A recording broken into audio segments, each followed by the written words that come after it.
দানবটার হাত থেকে বাঁচতে লোকটা মরিয়া হয়ে ছুটছিল। ভাগ্য ভালো, ঠিক সময়ে একটা পাথরের খাঁজের ভেতর ঢুকে পড়ায় দানবটা আর ভেতরে আসতে পারল না। লোকটা যখনই সুযোগ বুঝে পালানোর চেষ্টা করল, তখনই দানবটা তাকে খপ করে ধরে ফেলল।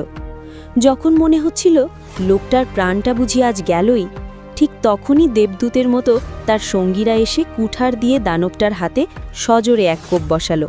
আর সেই সুযোগে লোকটা নিশ্চিত মৃত্যুর হাত থেকে বেঁচে ফিরল। কিন্তু ক্ষতবিক্ষত হাতের অসহ্য যন্ত্রণা দানবটাকে আরও হিংস্র করে তুলল।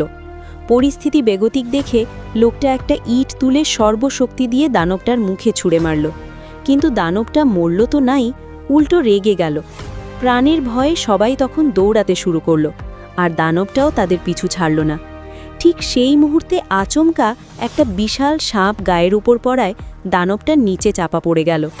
সবাই যখন ভাবল যাক, শেষ পর্যন্ত আপদ বিদায় হলো, ঠিক তখনই সাপটির ভয়াবহ এক গর্জন শোনা গেল, যেটা ভয়ঙ্কর কিছুর ইঙ্গিত দিচ্ছিল।